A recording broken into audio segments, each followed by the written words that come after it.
Joining me now for reaction to the bill is Carol Todd. Her daughter, Amanda Todd, was a victim of cyberbullying and online sextortion at just 15 years old.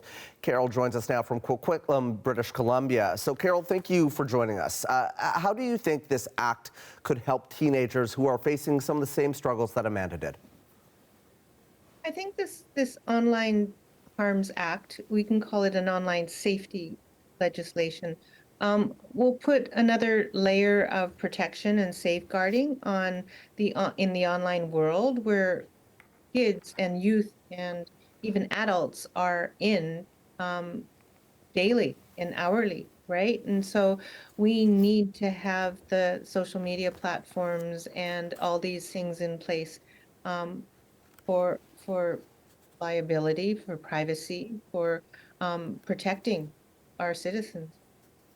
The legislation for addressing online harm, so it's been on the agenda for years now. What are your thoughts on the specific bill that was just announced? Well, it's been in the works since 2019. I do recall being invited to a community meeting in 2022, and I know we had COVID in between there. Back in 2015, there was a cyberbullying legislation, Bill C-13, and it talked about intimate images too. The years between have been way too long, and so, you know, the digital landscape has tremendously advanced, and we have not kept up with it. And as the Justice Minister had his briefing earlier today, he talked about how, you know, there's AI and there's advances in technology, and there's, you know, other countries have had legislations put in place and they work. And I only hope that, you know, there's some dialogue between all these countries with legislation in place so that Canada can get it right. It is so important that this bill passes and that we have the safety measures in place to protect our kids online, because the online world can be a scary place, right? It can be a dangerous place. It can be a safe place. It can be a fun place. And so we just need to put those door locks on. Why do you think it's taken this long to get legislation like this? I don't know. I have no idea. I wish that, you know, back in even 2012, when Amanda's story happened, we should have been talking about it more then. And 2019, this whole started, and now we're in 2024. So it's been 5 years.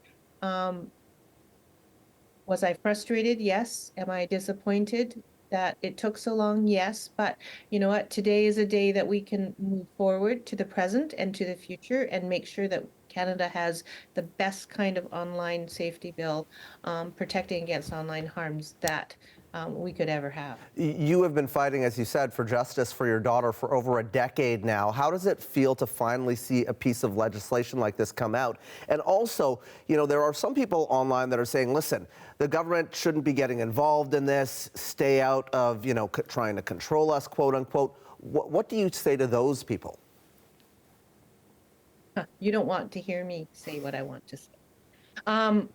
You know what? Every one of us has someone, we know someone who has been online that has probably felt some hate. And so when you talk about hate and online and freedom of speech, that's fine.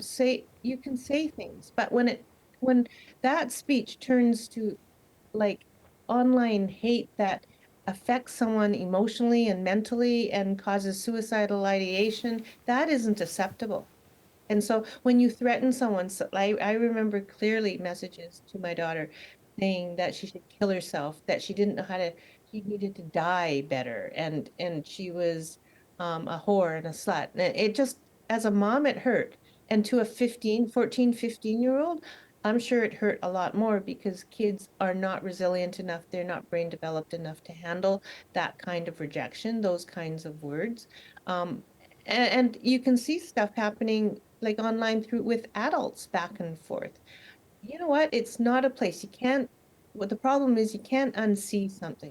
And so when you see it and it's really has harmful effects, that's what online hate is. So I say that those people who have differences in opinion, you need to stand up and you have to say, what is it that you really don't like about this, right? What are you afraid of? And you're hiding behind, go say it in front of someone else in person. And so I just have no space for online hate. Just last question to you. Do you think that this legislation has the potential of saving lives? Yes, I do. Um, I believe that if legislation like this was in place when my daughter was alive, it could have saved her life. Because I remember having seeing the intimate images that came out from her predator, and I had no idea. I searched the internet and trying to get a platform, to connect with a platform to get it taken down, and I couldn't find one. And the stresses in our family were already high, and this just escalated it. And so in Canada, you know, if there's an ombudsman to go to for support, if there's services to go for emotional support, I think Amanda would have been in a better place earlier, and she wouldn't have had the effects. And we know now that her predator stalked and harassed her for 2.5 years. And so without the police being able to do anything. So protections like this would have um, lessened those stresses and those online harms to my daughter. So I'm glad that today they have tabled it and it will move forward into discussion and reading, and I want it to pass. And I believe that, you know, every parent, caregiver, everyone that has children, youth in their families, in their lives, or, you know, any adult, you need to read more about this and understand why it's so important that we pass it. Carol, appreciate the time tonight.